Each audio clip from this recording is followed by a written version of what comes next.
the sun. Each morning at dawning, birdies sing and everything. A sun-kissed mist says, don't be late. That's why I can hardly wait. Open up that golden gate, California, here I come. Well, we're here, folks. We did it. A little late, but we did it. Yeah. We're recording this like an hour before this is debuting, so if you're one of our stalwarts who downloads right away, it's only 11 a.m. on Monday. So, but Alan was down south. Where were you this weekend? Lake Elsinore. Yeah, I know. I never would have imagined knowing anyone from there. But there's Kathleen, holding true to Lake Elsinore for life. You know, I do like it there. It butts up to the mountains right by the 74. Mm-hmm. It's pretty cool. Only ever driven through, and it's funny because I think we talked about it on the show that Kathleen worked at In-N-Out down there. Yes. And that's really the only thing I know about that town is that there's an In-N-Out, and Kathleen worked there. And as we drove through on our way back from Phoenix, the only thing I saw was the lake and a billboard for In-N-Out. That was it. The funny part is that maybe if the lake wasn't... This is what it feels like when you go there. Mm-hmm. It feels like anything east of the 15 is really what the city's invested in. Okay. And everything that happened to the west, it's like, well, it's there, and the lake's there. Like, they would be able to forget about it. The lake wasn't there. Well, yeah. But I get that. Our favorite place there is... well, it's not really a place you can go, but just drive by, or it's in the hills. We talked about this before. It's Amy Semple McPherson's castle. Yes. And Huell did go there during an episode of California's Water, maybe, or something? Yeah. Or did he not? No, he didn't go to the castle. Oh, he did go to Lake Elsinore. Lake Elsinore, yeah. Itself, but not the castle. No, this is one of the things that slipped under the radar. Well, I'm sure if he was still with us, he would have gone. He would have loved it. It's a pretty place, right? The castle? Yeah. Oh, yeah. Much like our... It's I don't know how to explain it. It almost has a lot of Middle Eastern elements, like in the architecture. Okay. It's cool. Well, it's pretty much like our subject matter this week. Oh, yes. California flowers. And right off the bat, I thought, like, okay, I see the title, California Flowers. What's this, a poppy episode? Well, sorta. You'll see, but not really. It's a lot more than that. Well, it's as much a Garden Next to USC episode as it is a poppy episode, a rose garden episode. That is where we start, and Huell is dressed in the most inoffensive clothing I've ever seen anyone wear. Button-down shirt, pastel blue, long sleeves, bushy khakis. Oh, yeah. Just ready for a Sunday afternoon garden extravaganza. And that's what we got here. And we're hitting another flower-esque theme this week. We actually heard it a couple weeks ago. It's the Blossom Trail theme. And I remember that I had emailed one of the people in the trio that you heard. Who is? It's old Janice. And I talked to her for a bit, but she was in London when I emailed her a while back, so I haven't gotten in touch with her for a while. But I wonder if she knows. As far as she said in her email, oh, I was on this one episode. I don't think she knows that she was featured like 4 other times in the show. Did you tell her? Not yet. I don't know if she's back from London yet. We'll see. I see. Yeah. Anyway, let's get right to it. Where are you starting off, Huell? Now, to get to our first flower destination, we drove through the gold rush town of Sutter Creek in Amador County, and then turned onto a little road that wound through some of the prettiest country I've seen in a long time. We were up about 3,000 feet. The sky was a bright blue, the air was fresh, and we were in a perfect mood to see some pretty flowers. Well, we didn't have to wait long, because before we knew it, we had arrived at Daffodil Hill. Something real quick on the intro. I think we forgot. You notice that this show isn't endorsed by anybody. That's right. This whole show seems kind of odd in there's little weird discrepancies. First off, yeah, not endorsed by the Teachers Association. Or the School Bus Association. School Boards Association. We're not James Adomian over here. There's some other weird things that are about to come up in between each segment. But this is the beginning of the segment. And we're in Sutter's Creek. And you get a little glimpse of it. And this seriously is like all of these gold rush towns. I love it up here. I love the look of all these places. I think I said it 2 weeks ago when we were up in Placerville that you seen one, you seen them all. Uh-huh. But it's like, I don't care. I would want to go to all of them. And there's like 40 of them. Is it just the way the downtown's laid out? Or Yeah. Because a lot of them kind of just is the downtown as far as what you'd want to see to get that kind of gold rush era experience. Mm-hmm. But like Placerville is one of the bigger ones that we were at a couple weeks ago. And that one's really actually a pretty big town.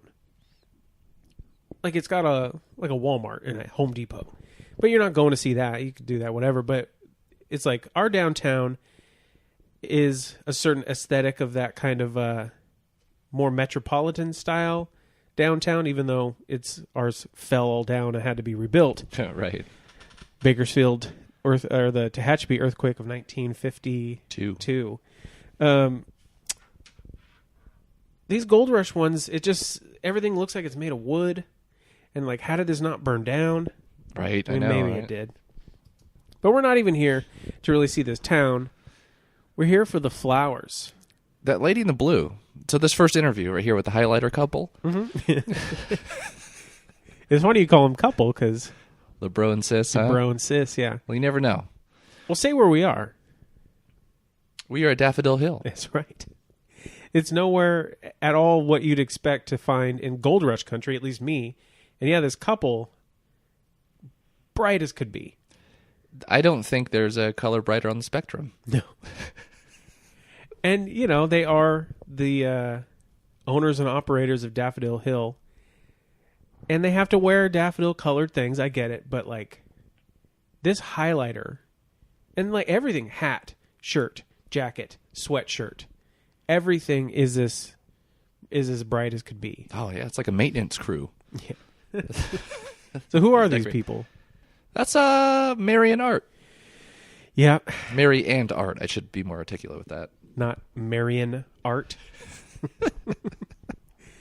Yeah, they are brother and sister. And, Mary says a greeting that I only have ever heard in one other place. Huell comes up, "Hi, Huell Hauser, nice to meet you." She says, "Hi, Mary, nice to know you." And I only ever remember hearing that on I Love Lucy. That's the only place I ever heard that. I would watch it on Nick at Night, on Lucy Tuesdays, on the, the summer block party thing. That's so long. It's so long ago. It's funny that, what's on Nick at Night now? Something insanely new that I was looking at. Like, I think it's Friends. Nick at Night? Yeah. It's crazy. Nick at Night is a whole different world. Because think about, like, in the 90s, when we were watching it, I assume you watched it, right? Yeah. Okay. We were watching shows from the 50s, so there was a 40-year difference there, and now kids today are watching shows from the 90s, but it's only 20 years. Yeah, yeah. Like, it's weird. They should be watching shows from the 70s, but... What shows? Like Sanford and Son? I don't know. Did you know that Quincy Jones did the theme for that song? No. Little known fact. This is totally not Huell or California's Flowersy, but hey, it's Monday. It's Labor Day. We're here to have some fun. Well, speaking of fun, right? Maybe not. That Art, he calls himself the Braun. What's up with that? Not LeBron. Not Braun Strowman. He's I'm assuming he means he like he's the muscle. He's a brawny he does man. the digging, yeah. the Malakoff Diggins throwback to last week. Anyway, they're definitely not. What would you say? Art maybe in his like late 60s at this point. Yeah, we'll go with that. I'm hoping that he's like graduated beyond having to like dig holes by hand and stuff. This is a giant place. I don't know if they mentioned the acres, but they said they have like 350 varieties. Well, estimated. Yeah. Now, did you know that there was more than one? That's a negative.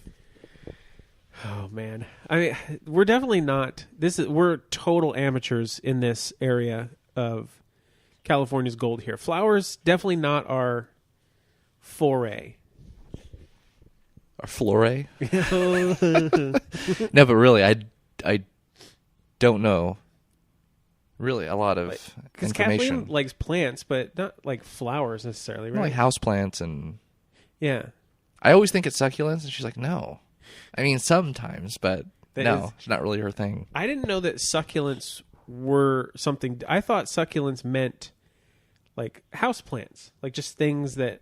I didn't know it was that specific kind of plant until maybe 3 years ago. You and me both. Yeah.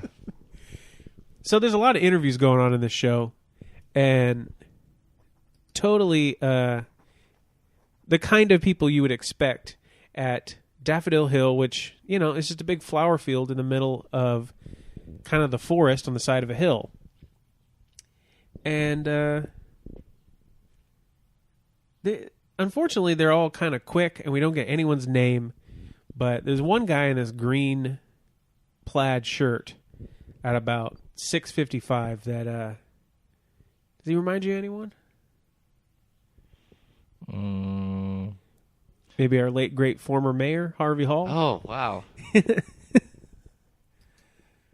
Oh yeah, I can see that. Looks a lot like a thinner Harvey Hall.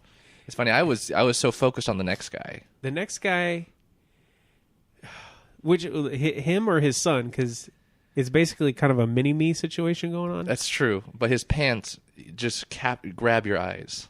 Just go straight to the pants. What kind of pants are these? Zubaz. Zubaz? I've heard it pronounced Zubaz and Zubaz. Zubaz. Zubaz. Zubaz. Okay.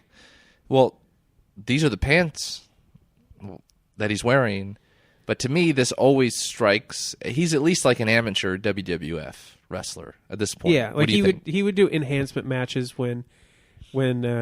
What is that? That means it's a way of describing a squash match, which happened a lot more in like the 80s and 90s. Squash match? Yeah. Okay. You really want to hear this? I don't know what it is. Okay. Yeah. It still happens every once in a while now, but back in the day, instead of like superstar versus superstar all the time, it was like one big name guy, let's say Big Boss Man. He would wrestle a local guy whose name would just be like Jeff Peters, and he would have like junky trunks and stuff. I see, yeah. And then he would just like beat the heck out of him for 2 minutes, and that was that. It was an enhancement match to show how cool and great Big Boss Man was. Oh, well, there you go. And there were tons of guys who would do those kind of things in each town. Those were like the up-and-comer types who were trying to get in the business but couldn't. This guy looks exactly like that. Totally, you hit it right on the head with that amateur WWF description you had. Because he kind of looks like a smaller Lex Luger. Yeah, okay, yeah, that's it. Mm-hmm. And then we get this next couple, and it seems like they're on the road to being maybe board members of Daffodil Hill, Inc., with their yellow clothing, which seems to be all that it takes. It's like the further you are in the upper management of Daffodil Hill, the yellower everything gets. Yeah. Well, so I'm just taken by his back. He's like pulling down his pants with his... puts his hand in his back pocket, and the belt can only do so much. He's definitely testing the tensile strength of that leather. But Huell has him do something. This is an older couple. or 2 couples, or 4 older people, whatever. He has them sit down on what he calls a bench. Yeah. It turns out to be probably a 4x10 or maybe a 6x10 piece of wood. And It's just being used as a border. So they're squatting. They're not even sitting. This poor guy, He's not getting up. He's like, why don't you go ahead and keep walking? I'll be up in a minute. You can see when they cut that he's just like, oh man. It's like, I got down My here knees once. are wrecked. Then after that, we get a couple other interviews. There was the one lady with a blue dress. Yeah, that was a Merle, not from Sixth Sense. Or, sorry, Signs. I don't know either one of them. Like, I know both of those, but that's a deep reference. Yeah, what? Thabat? Thabat. Or Thabot. Muriel Thabat. Or Tabo. I don't know. What did she have to say? Nothing? Not much. I only wrote that down because I don't know why, out of everyone who he gave sniper interviews to, That's what you were calling them, yeah, sniper interviews. they put her name, and she said nice things, but it wasn't anything special, so I don't know. This definitely, it doesn't, oh look, there's another guy at about 9:40 with Zubaz on. Oh. It's a different guy completely, too. Well, those are perps, too. Oh, yeah, he's like stumbling and bumbling over the... If you look at it, you got to go see the video. There's a shot of the barn, which Mary is talking about used to be the wagon train stop. And, yeah, dude and Zubaz just stumbling and bumbling all over the place. There was one lady, though. Uh-huh. And it was the lady with the Wales accent. Welsh accent. Welsh, sorry. She's from Wales. Yeah. My mistake. But maybe I'm just ignorant of that accent, but it sounds similar to me poorly doing an English accent. It's a different... It's the same way where you hear someone maybe from, like, Scotland, where, like, is that a British accent? Like, something's tweaked about it because it is totally different. Well, you know, like, there's people, so the dialect that Shakespeare would have performed in is a lot different than it's actually performed in. And there's some islands off of the coast of Maine or New England where people still speak in that dialect. Uh-huh. You think that's I feel like it's a rare dialect. I don't know. Because it sounds nothing how you imagine it to sound. Mm-hmm. So. I mean, I wouldn't have been able to pinpoint it for sure if she hadn't have said that she was from Wales. Right. But before we go... What, your homeboy here? Oh. 2 things before we go. Yeah. 1 minutes, is 8 we seconds. got more neon on the way.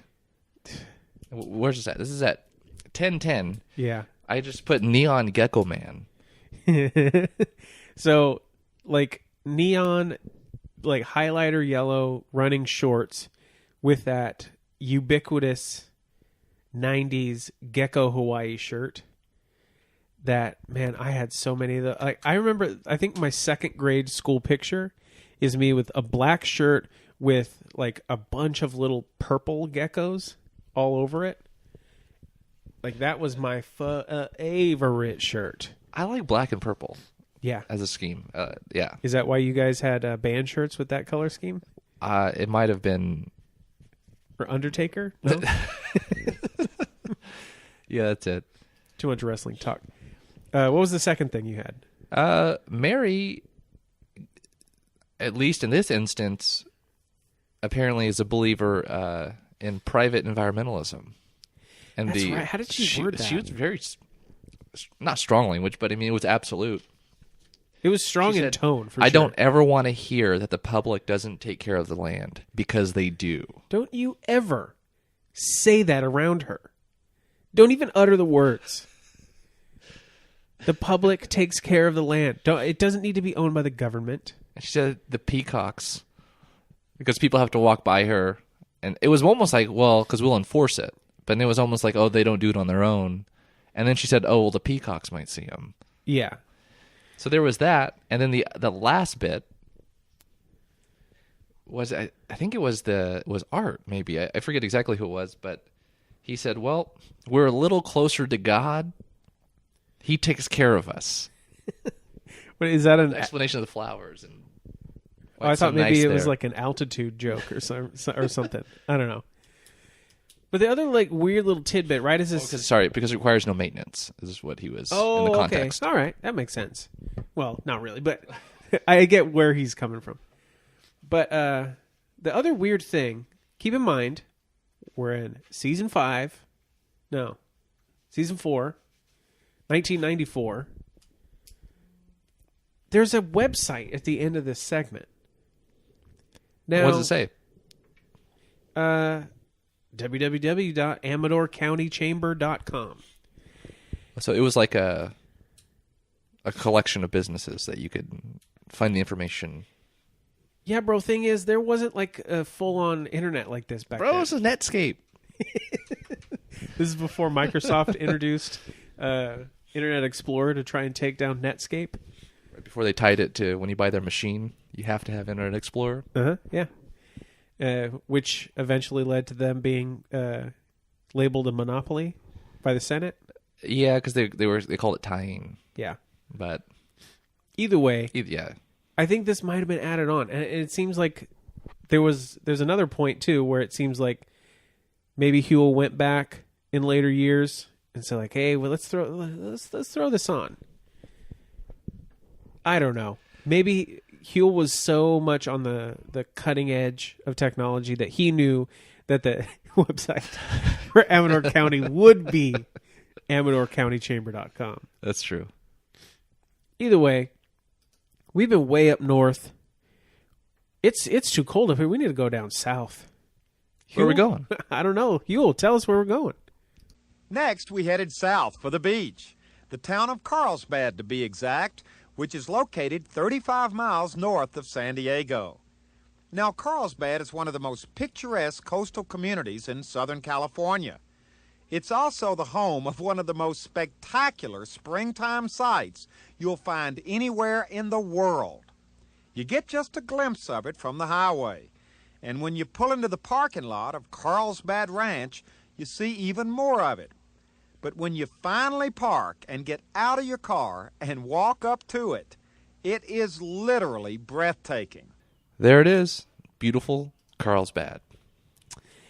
So Carlsbad, California, is not where Carlsbad Caverns is? No, it's where a lot of the spots on Tony Hawk were replicated. So, did Tony Hawk ever skate at the what is it? The Flower Hill? The Redonkulous Hills. Ranunculus. Before we get to the hills, dude, this parking job. Okay, yeah. At like start at 12:05. Mm-hmm. It is terrible. It's what's happening as you're hearing the clip you just heard. I gotta, because Louis is in the passenger seat filming, so that means Huell's driving, and they're like it would be the perfect instance, where people when they park crooked, mm-hmm. and they. Have you ever seen the people that paint white lines where the car parked? So it's just crooked, like this is your own spot. And it's just a dirt parking lot with just football line white powder designating the spots. And they're all 45-degree spots. And Huell pulls in 90 right directly over the middle, too. Yeah. Oh, man. So one of the interesting things is that, I don't know if he meant to, it's probably happenstance since he doesn't do it so often, is Huell's wearing the same thing as Daffodil Hill. And that fool did not drive from way up in Sutter Creek all the way down to Carlsbad in one day and not change a shirt. That's true. Maybe he planned it to make it seem like... But he never does that any other time. That's true. He doesn't ever care about that. This could have been a totally different month. No? I mean, because they said sometimes they would space these out so far. It might have been... It could have been a different year, for all I know. That's true. Sometimes Huell's hair changes from very gray to very brown from one segment to the next. But either way, speaking of color changes, that's what seems to be going on a lot. Very regimentedly in this hill.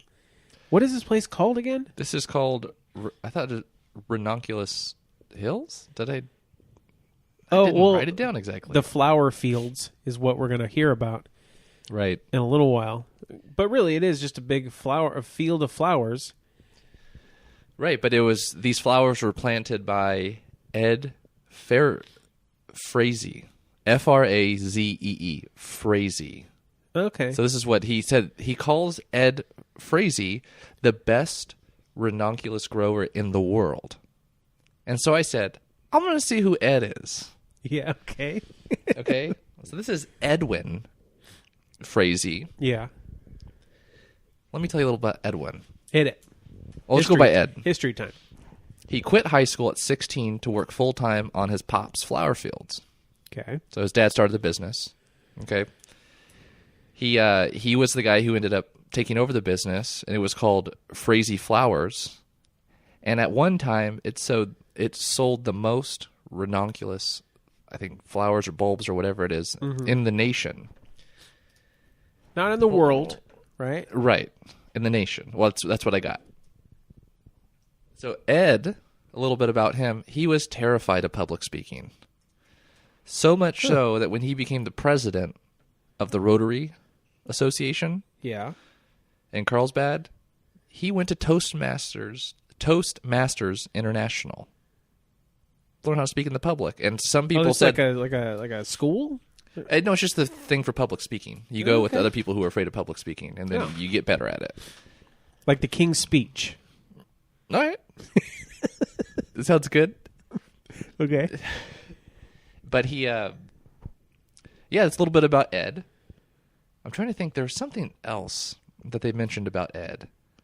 Oh, before he would speak at the Rotary Club, he would barely eat for a week before. This guy was terrified. He'd rather eat glass So he's all than faint? speak. Ready Yeah. to... But I got some bad news about Ed. Oh, no. You're always the bearer of this kind of bad news. Ed died. Yeah. He's super dead. So July 22nd, 2004. So it's been quite a while. Yeah, yeah. And I was kind of bummed out because Ed was still with us when this was going on. I would have liked to meet him because it would be interesting to meet the guy who planted it, and then Mike, who is the grower currently. Well, we've been talking a lot about all these ranunculuses, and I didn't know what the heck that meant. They say it a lot. It's just a buttercup flower, right? I never heard him say it. No. You and I had the same joke, and I'm sure everyone has the same joke. It sounds so close to redunculus. Yeah. Growing up that I have a hard time not laughing at the name, but Well, okay, so we're actually interviewing the current owners? Is that who they are? yeah, this was Paul Eck? when I was looking at the history of it. He moved. So the Eck family farms basically. This is their property. Okay. So yeah, Paul, Liz, they're the new ones, and Paul really and Mike. I guess he's kind of like he's the brawn of this situation. Right. Because he's called the grower. Which means something different. So if you're going to break these three people down, we got Paul, who's kind of like the car salesman guy, I would say. Like, he's really selling this place heavy. Like, oh, we're so much better than this. We do this great, that great. And then we got old Liz, who's kind of like the lawyer. She's keeping it. Yeah, she's holding it down on that side because The facts and figures. He'll ask her, so what do you think draws people to this place? And she gives you this roundabout answer, which you can condense it to, well, it's colorful. Yeah. And then old Mike kind of just comes in with the down home flavor, I would guess. Yeah, he just seems like down to earth guy. He's a gardener. But he breaks it down. Basically, how they make money off this. Yeah. And they only sell about 5% of the flowers. But the reason that they plant so many is because the bulbs are sold.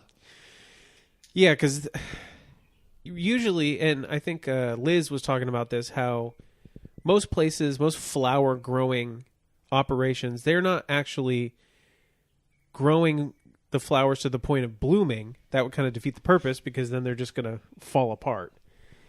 And they're actually selling the bulbs that then like regrow year after year, It's annuals type of thing. It's good business, but what I don't understand is why are they so like very strict on people picking the blooms if they don't even really care about them? Because that seems to be the running joke for the rest of this segment. See, maybe it's just me. I don't understand the anatomy of the flower then. So the bulb. It's like the root bulb thing. Right, yeah. Maybe it would impair the visual aesthetic or something. I don't know. That seems to be a big deal here. I don't know if they charge people to go in. Well, didn't Kathleen go to this? Yeah, but I didn't ask her if they paid to. I think it's just open.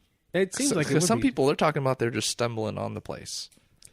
Yeah, that's during Huell's the like security guard job he seems to give himself, keeping people out of the flowers. He tends to realize that a lot of people are coming from all over the place, but he's not just being a security guard of people, he's being a security guard of weeds too. Because that was like the next thing that happened is how do you keep this place from having weeds everywhere? And he's like, well, who was it? Mike was like, oh, there's one right there. And he was just like, you need to get that out. You need to get that out right now. And then old Paul walks over. I think Paul didn't realize he was still on camera because Louis he pulls out, he zooms out so that he could see everyone, keep him in frame. And Paul goes and picks another weed and just quick dumps it on the side so you can't see and tries to walk back over. Totally caught, though. One interesting part of this segment, and this is Paul's definition, well, I guess this is his professor's definition that he's internalized, is that a weed is a plant out of place. Yeah. And so this means, they hunt for weeds, and then what did he call it? He called it rogue sorting or rogue filtering. I forget what he called it. Maybe it was nothing that fancy. It was just, they look for rogue flowers, which is a fancy way of saying a flower that isn't the color we want it to be. And what I thought was interesting is Paul called that a weed. Yeah. I don't know. I have heard that too, that like weeds are only types of grass that you don't want in your lawn. I remember that was the line of logic that was given to me. But it's funny because he gives that whole little spiel and then Louis' nice little sweeping shot across. And I'm seeing in the pinks up top, or like the kind of magentas, total rogues going on. Yep. At about 1629, you see the pan. There's two obvious yellows.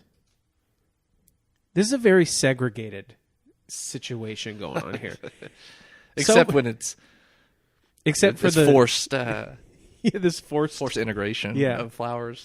And it's funny because then who is it? Mike goes on this kind of not even close to racist, but kind of a generalization rant about, oh, well, Americans like this color and Brits like this color.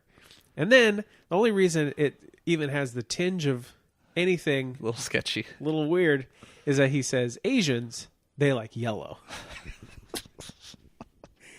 All right, so Mike. Be a little careful, bro. I know it's 94. PC culture wasn't as heavy back then, but that was funny though. But then we get to like some interviews of visitors here, and right off the bat, there's what looks like a grandma, a mom, and a daughter. That's what I'm assuming, just based on the fact that they kind of look similar in different ages. Mom almost slaps grandma in the face because they're just like Huell's just asking, like, "Oh, what's your favorite color? What's your favorite color?" And everyone's. Well, let's go back real quick because it made sense. He said, "Huell, what's your favorite color?" Oh, that's right. They started. That's what Paul said. Yeah, and Huell just kind of like puts his hand up and says, "Oh, that mixture over there," which is just the whole dang field. Like it's everything. And then, yeah, you're right. It's you get the fingers to the face of the grandma. And how did she answer? What did she say? I think she said all of it. And he kind of made fun of her for that. He said, Oh, taking the easy way out, huh? Oh, sorry, Huell. And then, as if he didn't, though, to a certain degree. I know, right? It was pretty funny, though. And then there's a couple other interviews. Nothing too kind of spectacular as far as answers, just more questions. But then Huell catches a lady all up in the flowers. Oh, wait, there was that one lady with the biggest fanny pack of all time. But Oh, yeah, and she rested her forearm on it? she did. But then she catches Denim Lady in a denim button-up shirt and denim shorts. It's almost like a jumper, almost. But she was all up in the blooms. Yeah, she said she wanted just a picture of her head surrounded by flowers, which I thought was funny. But what Huell said was the best part.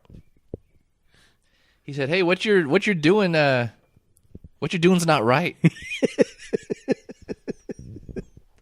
Not against the rules. That's just not right. Categorically wrong. But when they walk away, did you notice that guy? I noticed so much about this guy. That it looked like he accidentally washed his clothes with a red shirt.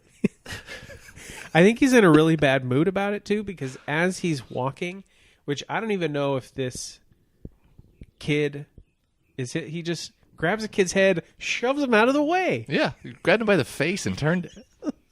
And then he walks. Oh, no. Denim Lady did touch him afterward. Like, oh, I got caught. Oh. So I think maybe that's her husband, dad, something. He's wearing, it's a very light pink. It If he was in the right shade of these ranunculuses, yeah. it looked like he'd just be a head. If he was wearing a green screen suit or something. Just float on by. But then after them, there's the painting segment, right? Well, no, before we get there, there's the two older women. When Huell pulls the security force again on them, right? Yeah. What did he say to them? Oh, he's preemptively saying.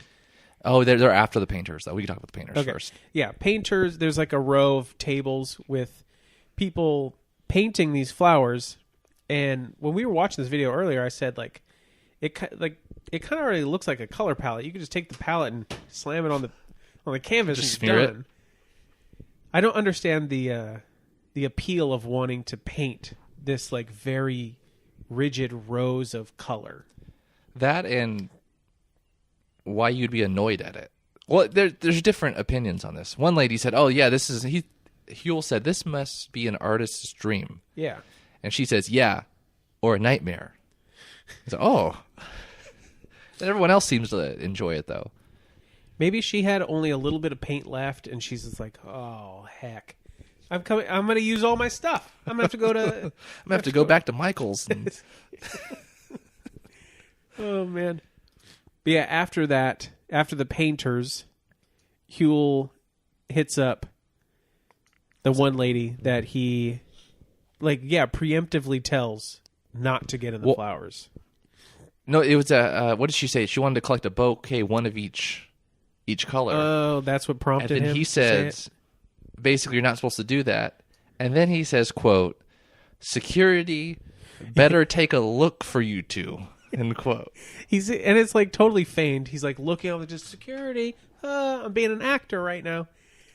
Oh, Huell. Oh, we call him flower police. Yeah.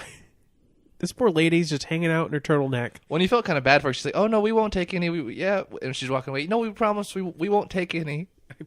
Just please leave me alone, stranger with a camera." And then Huell does his outro in the field, which... Well, before that, Paul brings fire, though. What did he say now? When they're talking about Huell, he says something like, "Oh, Holland has their tulip fields." This, yeah. And the guy just starts kind of like, yeah. And then he said, "So, how do you think this compares with that field?" And then the guy, Paul, says, "Well, honestly, I've seen it, and it's not much of a comparison." Oh, okay. So much so that as Huell's doing his outro, he must have edited in this flower fields what is it? Website. I couldn't think of it. And it's www.theflowerfields. So he is so confident his flower fields are the best in the world that he just says, no. Not the Carlsbad. Well, this is it. Not the Frazee. Not the Eck. Nothing. The flower fields. Oh, and I man. don't know. I haven't been. We'll have to get Kathleen's opinion on it. Well, that year, too, I mean, it was especially Vibrant. Yeah, this is what they mentioned. Speaking of vibrancy, Huell couldn't help himself. It's a flower show. It's California. How could he not show some poppies? I mean, it's funny that he didn't just go back to the Antelope Valley Poppy Reserve again. Maybe it wasn't like as vibrant of a year there as well, because A little sparse, but yeah, but they go back and show some of their footage from the episode. I think it was like episode 12 or something, a long time ago, when he went to the Antelope Valley Poppy Reserve. You might remember this episode. It's the one that ends with the whistling lady. the bird lady, Yeah. the bird whistle. I wish they had shown or like had that part of it, but they just have kind of like some classical music, which I Shazammed. Didn't pop up. So that's as far as I can go as far as double checking Researching, copyrights yeah. on things. So you'll get to hear that as your nice outro music. And all you have to do is listen to this music and imagine blurry footage of poppies from a helicopter, and you're good to go. It's just an orange blur, really. Yeah. You know, this is videotape. This wasn't HD cameras. Right, but I'm sure they're nice. Yeah. Well, I guess that kind of wraps it up for this week. We're all flowered out. I feel like I'm going to sneeze from all this pollen just coming through the screen. Where are we going next week? We are going to the San Luis Obispo train. That's right. I like this episode because it's got train freaks. It's San Luis Obispo. And it actually features someone, a historian, from episode 2. Oh, yeah? Yeah. We'll tell you all about it next week. But until then, come along with us next week and every week as we continue our search for...